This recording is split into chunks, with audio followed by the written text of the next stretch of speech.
Hello, everyone. Welcome back to the Table and Plate Project Delta podcast. We've been on hiatus for a year or so, but it's time to re-engage and share our thoughts on place, culture, and vibe. You're joining me, Dr. Ellen Harris, as I learn, explore, discover, experience, and talk about food and culture in the Mississippi Delta and beyond.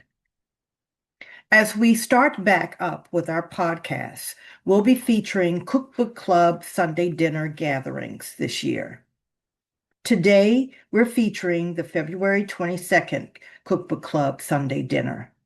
Usually, these dinners are held in person and virtually with friends in Mississippi and other parts of the country. There's a theme, a featured cookbook. We talk, share stories, present the dish or meal we each prepared, eat, and then bid each other farewell until next time. 2 years ago, we also added a segment where we discuss a pre-selected food-related book. Today, it's just me, but for later podcast episodes, I'll go solo or have invited co-host and guest. It just depends on who's willing or has the time to participate. We're experiencing a time where protection and nurturing of soul and spirit are extremely important. To take care of ourselves and others, you have to take care of yourself first. Reduce stress and garner strength for you and community. Our platform is meant to contribute to that effort with as little stress or mess as possible. Today, we're in my kitchen, but there may be times we're in somebody else's kitchen or out in the garden or wherever spirit takes us. For the past year, much of my goings-on have been about quilting. I received funding from the Mississippi Arts Commission to conduct monthly quilting workshops at the Greenville, Mississippi Public Library.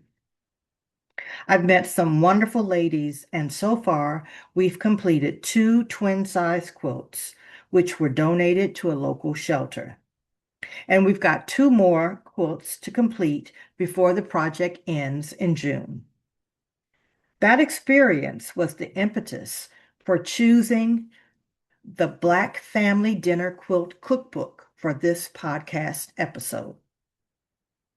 The cookbook recognizes the creative, powerful leadership of Dorothy Height and the role of the National Council of Negro Women Incorporated in their fight for equality and human rights for all people. The front cover of the book features a quilt created by the artist and quilter Faith Ringgold. It's called Mealtime Dialogue and depicts Mary McLeod Bethune, founder of the National Council of Negro Women, and Dorothy Height, the organization's president at the time the cookbook was published in 1993. The 2 ladies are sharing pound cake and lemonade, or lemon tea rather. Behind them, the background shows other organization members in a garden, preparing quilts, children reading books, and inspirational words from both women. On the back cover of the cookbook is a quilt made by the History Quilt Club of Sausalito and Morin City, California, about 100 years ago. The quilt depicts Harriet Tubman during one of her freedom journeys. An owl represents her wisdom and judgment on dangerous nightly trails, and the North Star prominently is displayed as her guiding light. 5 people served on the development team that created the cookbook with Dr. Height and the National Council of Negro Women. They were Brenda Rhodes Cooper, a novelist residing in Washington, D.C., Carolyn Maslumi, a fiber artist historian and founder and coordinator of the Women of Color Quilters Network. Faith Ringgold, artist, quilter, and writer of children's books. Lonnie Robinson, artist and designer residing in Memphis. And Lauren Swan, registered dietitian and president and CEO of Concept Nutrition, a food and nutrition consulting firm. Alice Walker, in her dedication for the Black Family Dinner Quilt Cookbook, wrote, and I quote, Dorothy Height was not born into a world that gave women their due. She came of age in a time when women were expected to remain in their preordained roles. Yet she did not. It was for her to lead. She never lost sight of the act that generations of women lived, worked, and overcame obstacles in America so that she could be who she was destined to be. Their struggles made it possible for her to become a world leader, an activist, a defender of human rights, and a beacon for other women to follow. These women are bound to each other and to Dorothy Irene Height, like squares in a patchwork quilt. Throughout the book are the silk and satin names of the famous, the sturdy calico names of friends, and the ordinary polished cotton names of women known only to a few. It is to these women and to women all over the world that the Black Family Dinner Quilt Cookbook is dedicated. End of quote. What's also nice about the cookbook is, in addition to recipes, various quilts are presented with brief descriptions by the quilters per each healthy recipes and food memories chapter for soups, salads and dressings, main dishes, side dishes, baked goods, and desserts. There also is a chapter on the history of soul food and another chapter on menus and nutrition. The other striking feature of the cookbook are sidebars on the pages that capture food memories from various people. I'd like to share one food memory on page 168 through 169 by the late actor Ruby Dee.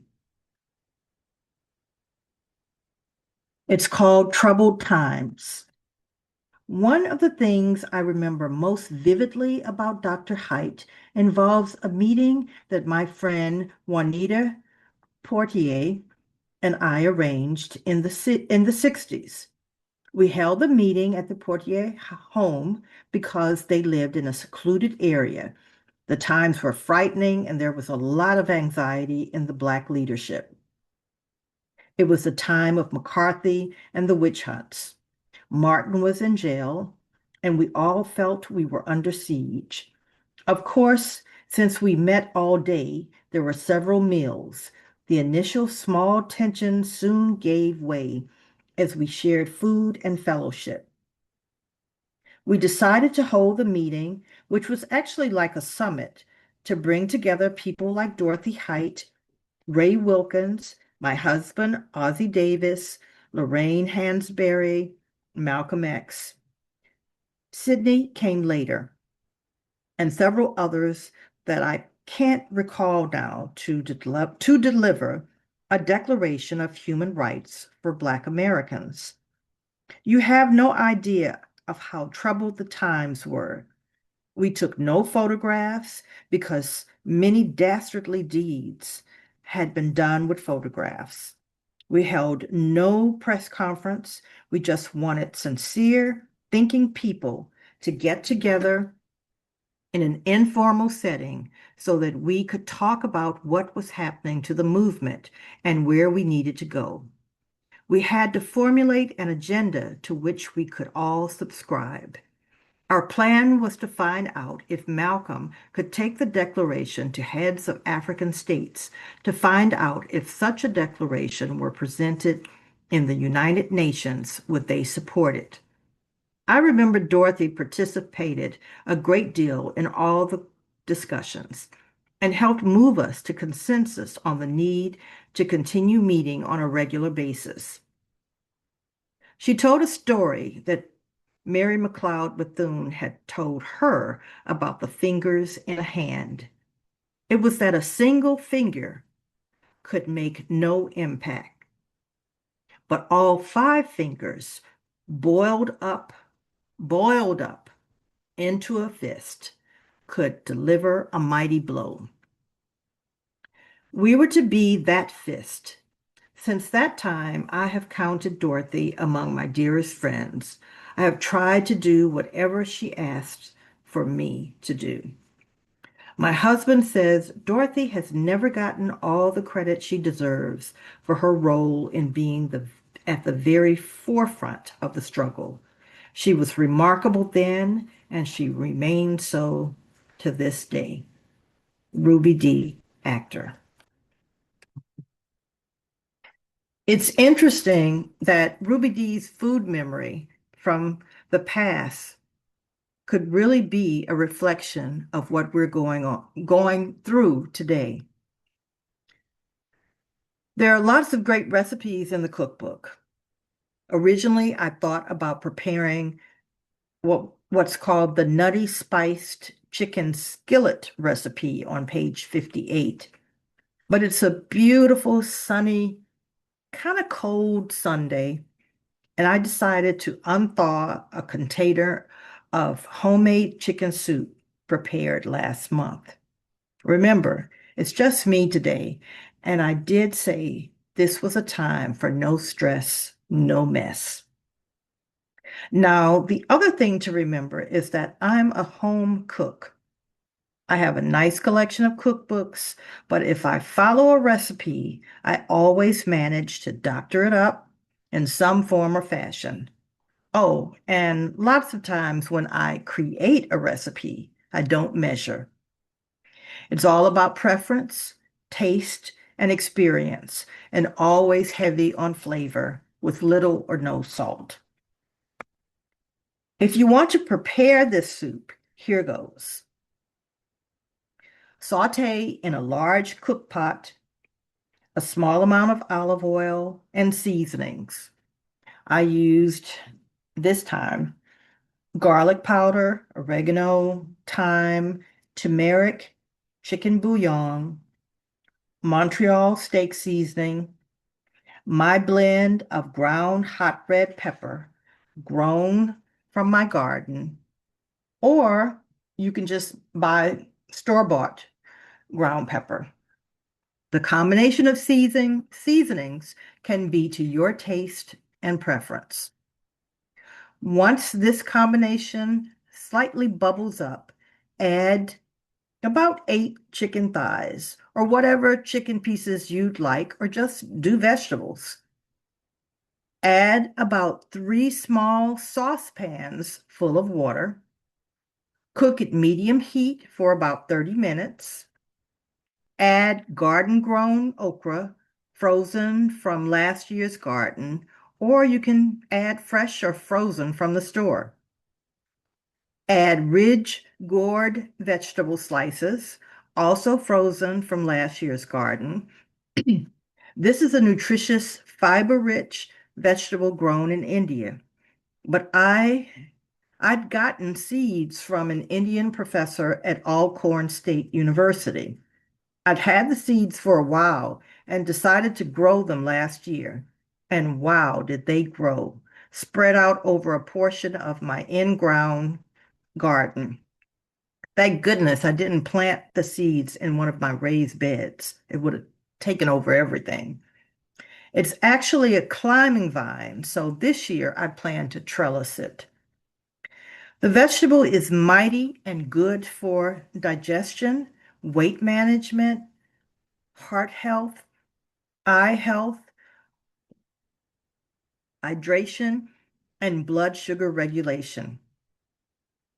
I planted, I added to soups, vegetables, sautés.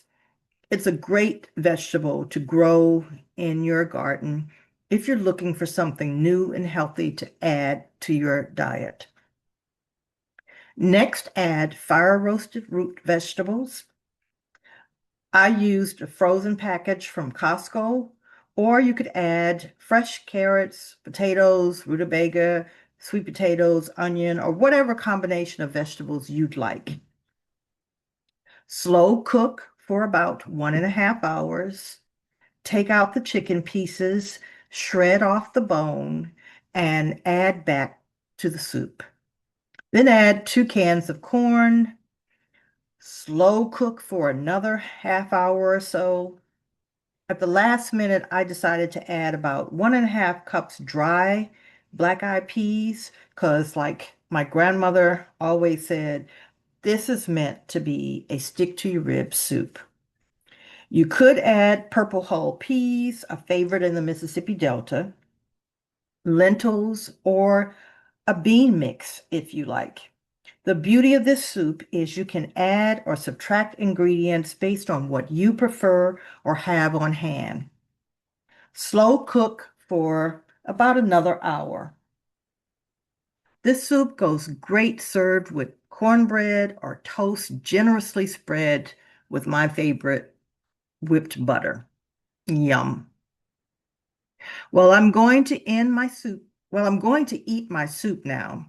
And remember, in closing, a Sunday dinner is a great way to nurture you, family, friends, and others in your community.